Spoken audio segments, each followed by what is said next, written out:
Agora vamos comentar aqui o segundo episódio de The Last of Us, Infectados. Lembrando que esses comentários contêm spoilers, né? Diferentemente da filosofia do Instagram, em que eu não coloco spoilers em nada, aqui eu coloco, porque a ideia é fazer comentários livres. E se você ainda não curtiu, não seguiu o canal, por favor, faça isso. Também compartilhe o vídeo com seus amigos e assista a série acima de tudo, porque está muito bom. E feita essa pequena introdução, vamos lá. E falando em introdução, novamente, eu vou me referir à parte inicial do episódio como introdução, que é o texto que se passa, nesse caso desse episódio, no dia, né, que a epidemia começou, né, ali é o primeiro surto, né, a primeira manifestação da infecção pelo fungo. E vou chamar de tempo presente a história em si, o enredo principal, com o trio Joel, Ellie e Tess. Então vamos lá. Esse episódio ele vai fazer uma coisa muito interessante que vai dialogar em muitos momentos com situações do jogo.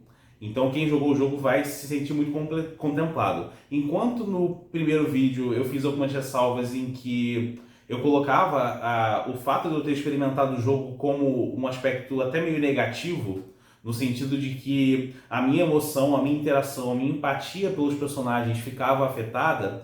Aqui eu entendo que a experiência do jogo engrandece muito a adaptação que eles fizeram, porque faz com que a gente se imagine novamente jogando, né, esse jogo maravilhoso que é uma obra-prima aí dos videogames, o The Last of Us. Então, para mim foi maravilhoso e para quem não jogou o jogo, eu tenho certeza também que vai ser um grande entretenimento, porque a série está muito boa. Mas, dito isso, o primeiro aspecto que eu quero ressaltar é a questão das camadas de medo que a série, não só de medo, mas de outros sentimentos também, que o enredo vai proporcionar nesse episódio. A cena da ponte em que eles começam a explorar Boston e vem aquele cenário de cidade que um dia foi uma grande metrópole totalmente destruída, devastada, com prédios caídos e tudo mais, além de transferir diretamente para o jogo, causa um impacto visual, né? O impacto visual que tem vai assim, sensibilizar acho que qualquer pessoa, principalmente quem tem a experiência de viver numa metrópole dessas.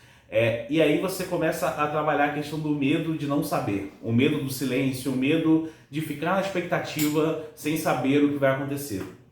E aí de repente eles ouvem um grito ao longe, né, que vai quebrar esse silêncio e vai antecipar o que a gente vai ver, né, nas próximas cenas.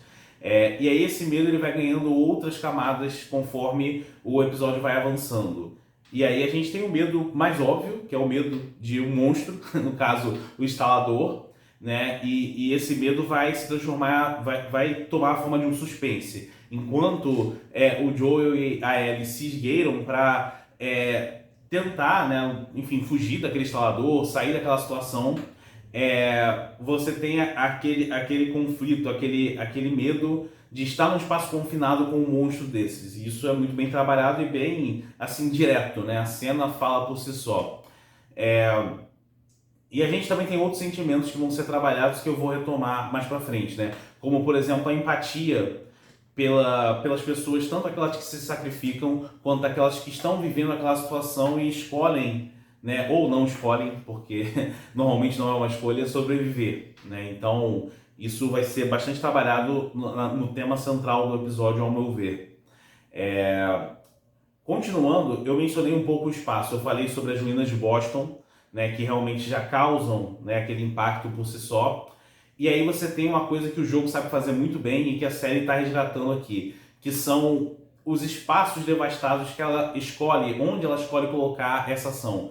Então você tem, por exemplo, toda a cena do instalador com eles se escondendo, se abaixando, tentando não chamar atenção no monstro, né, evitando o confronto ao máximo que eles podem. Acontece dentro de um museu, né? E aí você pode pensar tanto em alegorias, metáforas, né, que o enredo está propondo, no sentido de você ter a própria cultura humana colocada em segundo plano, colocada assim, realmente ela mesma virou uma coisa de museu, porque a humanidade está simplesmente sobrevivendo, né? Esses aspectos de cultura, eles parecem uma memória distante e para várias pessoas, como a própria Ellie, ela simplesmente não conhece nada daquilo, porque ela cresceu já num espaço confinado e a gente vai falar sobre isso também.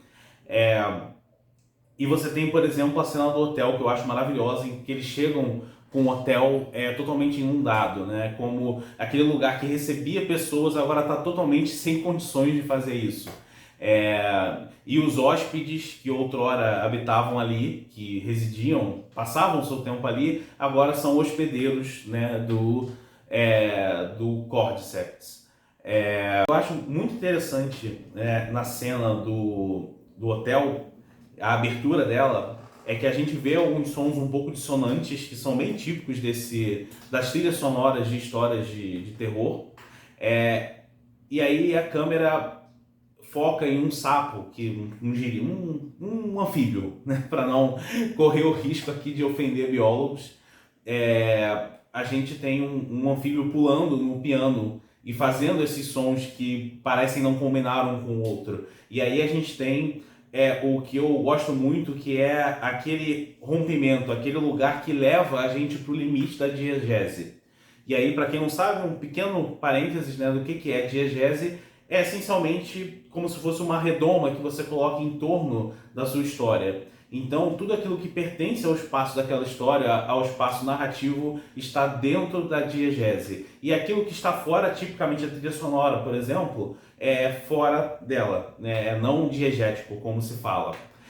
Então, por exemplo, a trilha sonora, que é a música que está tocando para a gente ouvir, para criar aquele clima de tensão na cena, ela tipicamente não é compartilhada com os personagens. Eles não estão ouvindo aquela música, só a gente que está. Então a gente fala que é não diegético. No caso específico dessa cena, quando o sapo pula no piano e faz sons que saem daquele piano que está na cena, você fica exatamente no limite da diegese, porque você já tinha uma trilha sonora tocando, o som do piano fica em evidência e depois ele vai sair da cena, ele vai para outro lugar. Então você não sabe até que ponto que os personagens estão ouvindo aquilo ou se é algo que simplesmente compõe a trilha sonora. E eu acho isso muito legal de observar. A trilha sonora tipicamente é usada para esse tipo de recurso, mas você precisa ser um diretor habilidoso para usar isso dessa forma. Então, novamente, a produção está de parabéns. Seguindo aqui, eu acho importante a gente ressaltar algumas distinções que existem na série, que ela coloca bem claramente em relação a algumas características, ao lore mesmo da história, em relação à infecção. Então você tem, por exemplo, o elemento de que os infectados estariam conectados em rede. Eu, pelo menos, não me lembro disso no jogo, ou pelo menos no jogo 1 isso não é enfatizado. Então é algo que a série coloca como um elemento a mais para criar atenção, para deixar os personagens apreensivos, para colocar um elemento que vai ser explorado como uma forma de conflito. Isso vai culminar com o final do episódio, como quem viu já sabe. E você também tem o elemento espécie de um verme, uma minhoquinha, né, que brota da boca dos infectados. Parecem umas gramíneas estranhas, mas que claramente passam a sensação de estarem vivas, né? Como tentáculos que têm consciência, e que seriam parte do processo do Cordyceps de propagar a infecção. Inclusive, cabe ressaltar um negócio que já apareceu no primeiro episódio e que aqui, de alguma forma, também fica claro, que é a questão da ausência dos esporos, que é uma coisa que eu já vi algumas pessoas em redes sociais comentando, que é uma distinção entre o que a série está fazendo e o que o jogo vai fazer. E aí é importante pontuar essas diferenças, porque embora elas possam incomodar um fã ou outro, em particular não me incomodam, elas são necessárias para que a série exista como uma obra fechada.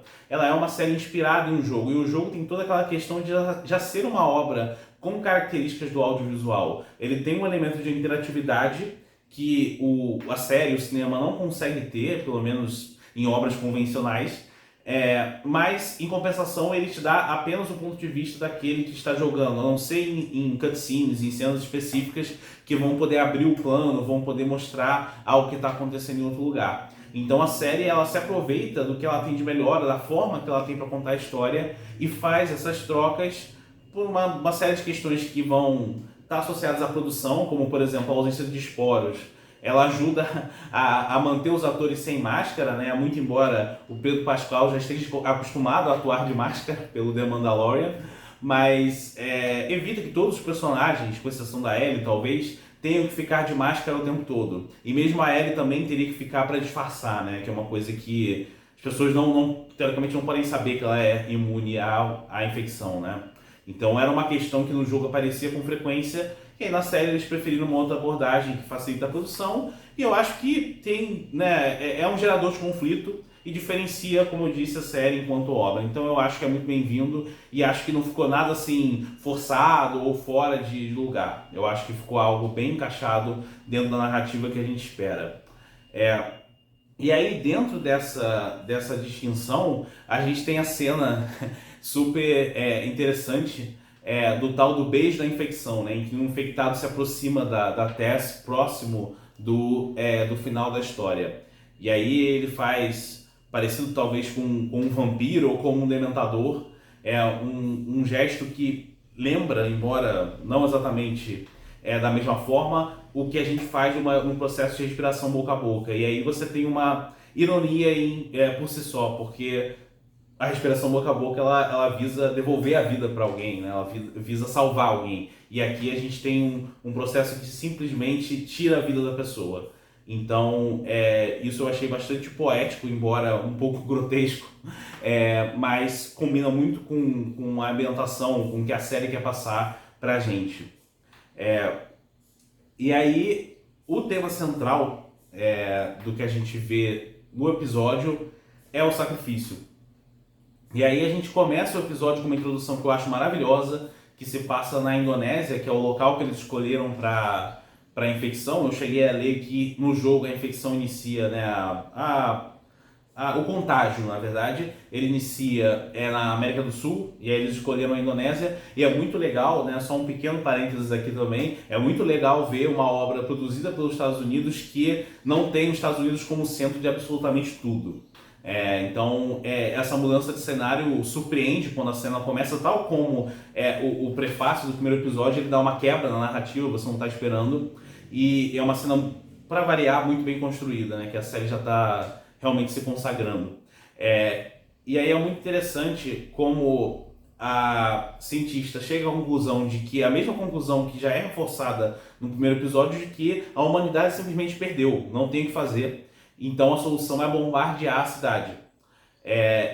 E na sequência, ela, apesar de ter dado essa decisão bem, né, bem fatalista, bem dura, que é uma visão tipicamente associada a cientistas, do tipo, ele está preocupado com o grande jogo, né, o longo prazo, então ele está pensando na sobrevivência da humanidade, mesmo que para isso ele tenha que tomar uma atitude super cruel, como bombardear uma cidade. Mas, na sequência, a cientista, né, a pesquisadora, cai no choro e pensa na família dela. Ela leva para o lado pessoal. E aí eu entendo que a temática se desenvolve da forma como ela vai ser resgatada mais para frente. Em que ela enfatiza aqueles que se sacrificam, aqueles que abrem mão da sua humanidade para fazer um jogo, um paralelo com aqueles que permanecem, com a resiliência necessária para quem permanece. E aí a gente vai diretamente associar ao sacrifício da Tess ao final, para que o Joel e a Ellie se salvem. E o Joel, que estava recebendo, como é que eu posso dizer, conselhos duros da Tess para que ele se abra para o otimismo, para que ele aceite que a Ellie pode ser de fato uma esperança para o mundo e não ficar na postura dele de sempre, de ser humano desgostoso com a vida, como ele é. Ele agora vai ter isso reforçado, o pessimismo dele provavelmente vai ser reforçado pela perda de uma pessoa querida, como foi a desse episódio. Ao mesmo tempo, a missão dele ganha uma motivação extra, porque ele tem menos um elemento para viver, então a Ellie precisa ocupar esse espaço. E aí, nesse sentido, já falando um pouco da relação deles dois, o episódio vai esboçar um início de relação, uma relação embrionária entre eles, que justamente não dá seguimento por conta da sequência de eventos que culmina na perda da Tess. Mas o que é muito interessante é ver que as habilidades do Joel, elas são colocadas à prova, então toda a experiência que ele tem de entender como o instalador funciona, saber como qual é a maior chance, como ele maximiza a chance dele sobreviver naquela situação, e mesmo assim passando por perrengues para conseguir sobreviver, porque realmente não é um inimigo simples de você derrotar. Quem jogou o jogo sabe disso. Então isso é trazido de uma maneira muito interessante pela narrativa. É, ao mesmo tempo que a Ellie é desenvolvida um pouco e ela reforça o papel dela com a esperança. E é muito interessante como você vê ela explorando aquele mundo, se divertindo, entrando numa água suja que está ali parada há um tempão e a gente não sabe desde quando, e o que tem naquela água. E ao mesmo tempo que ela fala que é nojento, ela fala isso rindo. E ela explora as coisas, ela brinca com a campainha do hotel e tudo para ela é uma novidade. Além do simples fato dela ser uma jovem, isso por si só já cria essa contradição entre a dureza do Joel e a ingenuidade, a infantilidade de alguma forma da Ellie, mas no melhor dos sentidos que essa palavra pode ter. Isso também reforça que ela, tal como a esperança para aquele mundo, ela estava enclausurada desde o nascimento dela. Aquele mundo não conhece a esperança e a esperança não conhece aquele mundo. Então a Ellie ela vai centralizar esse sentimento em torno dela. Então todas as ações dela podem remeter a esse elemento narrativo que ela adiciona à trama e que ela vai ser muito provavelmente até o final, como quem jogou já sabe também. Então nós temos aí mais um episódio brilhante. A produção tá muito de parabéns e com certeza estou ansioso para ver como é que vai ser o próximo episódio, que inclusive deve estabelecer a estrutura que a gente vê muito no jogo entre um conflito com infectados e um conflito com humanos. O próximo episódio deve resgatar a relação com os humanos, porque justamente o desfecho desse episódio, que terminou não dando certo, né, aquele estilo a princesa está em outro castelo, como acontece nos jogos do Mario, a gente sabe que eles vão ter que se deslocar para outro lugar e pedir ajuda de humanos, e isso com certeza vai gerar conflitos, né? Então, ansioso para ver o próximo episódio e para quem acompanhou até aqui, meu muito obrigado. Continuem aqui que vamos publicar aí para o episódio 3 também, assim que sair. Um abraço.